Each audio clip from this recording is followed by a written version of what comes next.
Hello বন্ধুগণ, আমি সাধনা। নতুন একটা ঝাঁকানাকা রেসিপিতে তোমাদের সবাইকে স্বাগত জানাই। আজকে আমি তোমাদের সাথে শেয়ার করছি চিংড়ি আর ছোলা দিয়ে থোর ভাজা রেসিপি।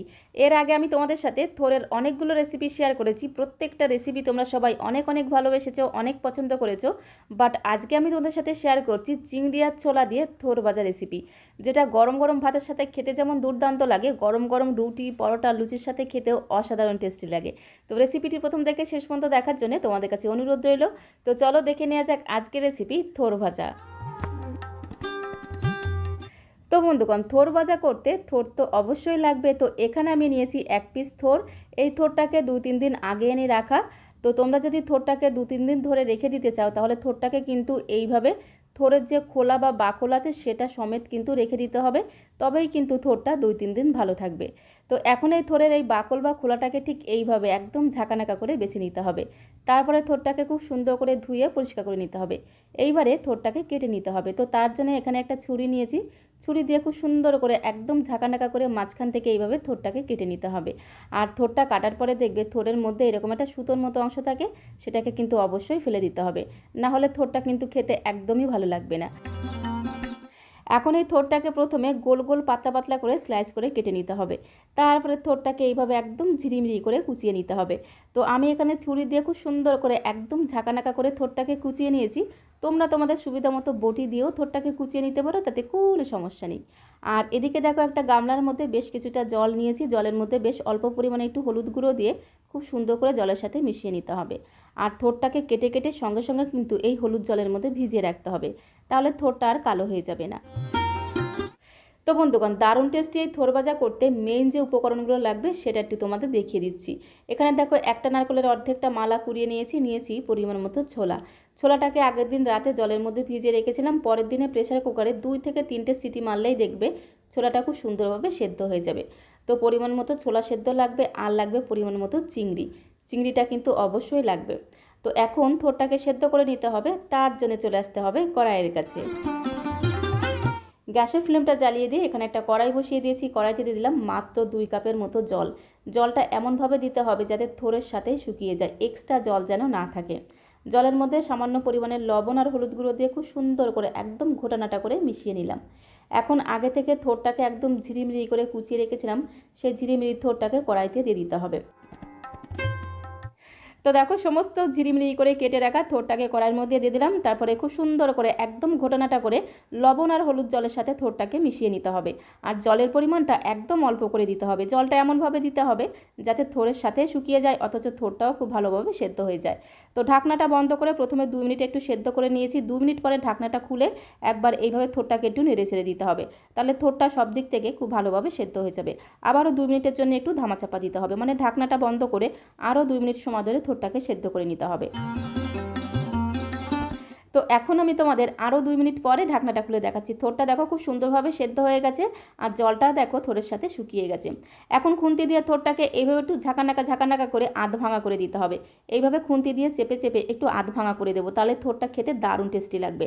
থোরটাকে কিন্তু একেবারে ঘেটে দেবো না, এইভাবে একটু আধ ভাঙা করে দেবো, তাহলে থোরটা খেতে বেশি টেস্টি লাগবে। তো থোরটা কিন্তু সেদ্ধ হয়ে গেছে, এইরকম একটু আধ ভাঙা করে নিয়েছি। এখন থোরটাকে একটি প্লেটের মধ্যে নামিয়ে নেব।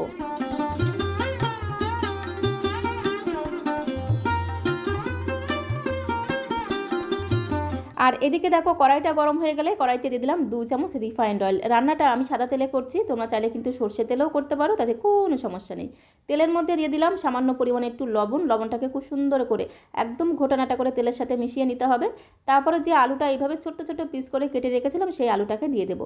আর আলুটাকে একটু লাল লাল করে ভেজে নিতে হবে, তাহলে আলুটা খেতে দারুণ টেস্টি লাগবে। তো গ্যাসের ফ্লেমটা মিডিয়াম টু হাইতে রেখে নেড়ে চেড়ে আলুটাকে ভেজে নেব। আলুটা যখন একটু হালকা লাল হয়ে ভাজা হয়ে যাবে, তখন আমি এর মধ্যে দিয়ে দেবো সেদ্ধ করা ছোলাটা।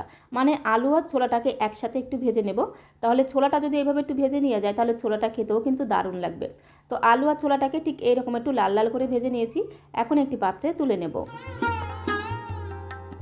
তো বন্ধুগণ, এই থোরের মধ্যে আছে প্রচুর স্বাস্থ্যগুণ। থোর আমাদের হজম ক্ষমতা বৃদ্ধিতে সাহায্য করে, থোরের মধ্যে প্রচুর আয়রন আছে। নিয়মিত সকালবেলা খালি পেটে যদি থোরের রস খাওয়া যায় তাহলে যাদের ব্লাড প্রেশার আছে তাদের ব্লাড প্রেশার অনেকটাই কন্ট্রোলে থাকবে।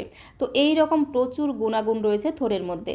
এখন চিংড়িটাকে ভেজে নেব। তার জন্য অন্য একটা কড়াইতে আমি 1 চামচের মতো তেল দিলাম। তেলটা গরম হয়ে গেলে চিংড়িগুলোকে দিয়ে 2 মিনিট সময় ধরে ভেজে নেব।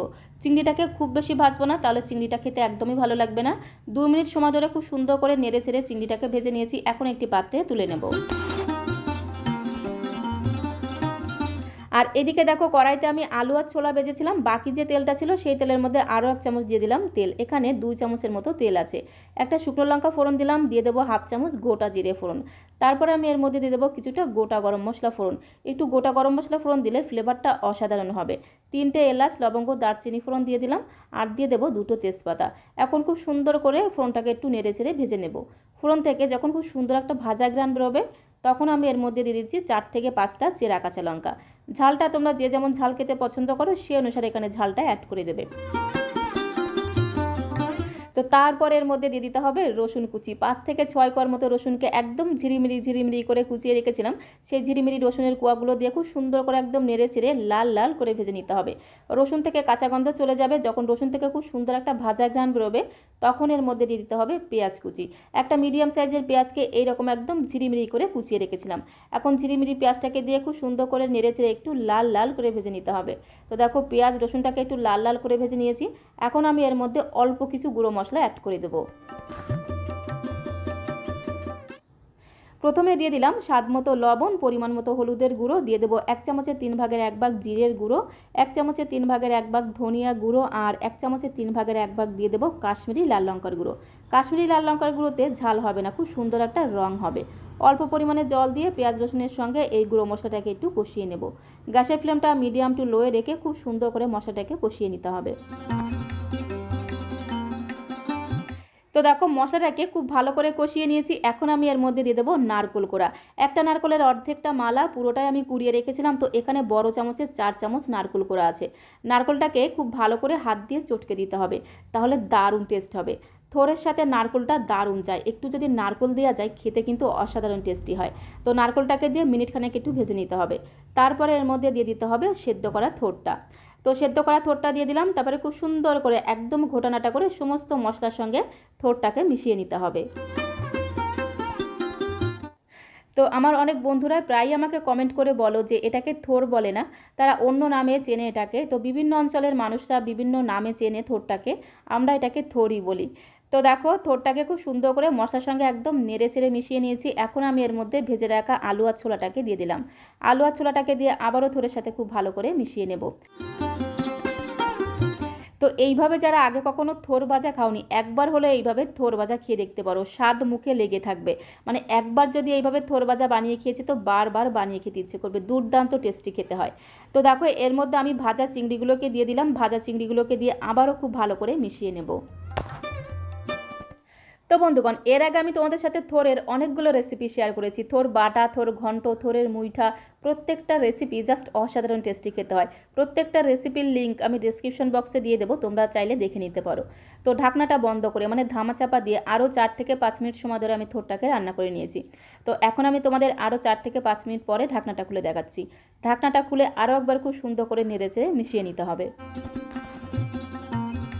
তো এই থোড়টাকে ঠিক এইরকম একদম ঝরঝরে করে ভেজে নিতে হবে, একটু শুকনো শুকনো করে ভেজে নিতে হবে, তাহলে খেতে আরও দারুণ লাগবে। সবশেষে আমি এর মধ্যে দিয়ে দেবো বাটা গরম মশলা। গোটা গরম মশলা শিলনোড়ায় বেটে আমি সেই বাটা গরম মশলা দিলাম। চেষ্টা করবে একটু বাটা গরম মশলা দিতে, তাহলে যেমন সুন্দর টেস্ট হবে ফ্লেভারটাও দুর্দান্ত হবে। দিয়ে দিলাম 1/2 চামচ চিনি। স্বাদ মতো একটু চিনি দিলে খেতে কিন্তু দারুণ লাগবে, চিনিটা কিন্তু অবশ্যই দেবে। আর সবশেষে দিয়ে দিলাম 1 থেকে 1.5 চামচের মতো ঘি। ব্যাস আর কিচ্ছু দিতে লাগবে না। খুব সুন্দর করে নেড়ে চেড়ে মিশিয়ে নিতেই দেখবে কি সুন্দর একটা ঘ্রাণ তোমরা পাবে। দারুণ একটা ঘ্রাণ পুরো রান্নাঘরটা একদম ময় ময় করবে, দারুণ টেস্টি হয়। আর এই থোড় কিন্তু কাটার ভয়ে অনেকেই খেতে চায় না, অনেকেই ভাবে থোড় কাটা মনে হয় প্রচণ্ড ঝামেলার ব্যাপার, কিন্তু আমি তোমাদের বলবো থোড় কাটা ভীষণই একটা সহজ ব্যাপার, যে কেউ থোড়টাকে কেটে নিতে পারবে। আর একবার যদি তোমরা এইভাবে থোড় ভাজা খেয়েছো তো বারবার বানিয়ে খেতে ইচ্ছে করবে। গরম মশলা, চিনি আর ঘিটাকে দিয়ে খুব সুন্দর করে নেড়ে চেড়ে মিশিয়ে নিয়ে গ্যাসের ফ্লেমটা বন্ধ করে 1 মিনিটের জন্য ঢাকনাটা বন্ধ করে রেখে দিতে হবে। তাহলে ঘি গরম মশলার গন্ধটা খুব সুন্দরভাবে থোড়ের মধ্যে ঢুকে যাবে আর খেতেও ভালো লাগবে। তো এখন আমি থোড় ভাজাটাকে একটি বোলের মধ্যে সার্ভ করে দেব। বন্ধুগণ এইভাবে থোর ভাজা করলে গরম গরম ভাতের সাথে খেতে যেমন দুর্দান্ত লাগে, গরম গরম রুটি, পরোটা, লুচির সাথে খেতেও জাস্ট অসাধারণ টেস্টি লাগে। আর এইভাবে কাউকে থোর ভাজা করে খাওয়ালে সে তোমার কাছে রেসিপি জানতে চাইবে, এতটাই টেস্টি খেতে হয়।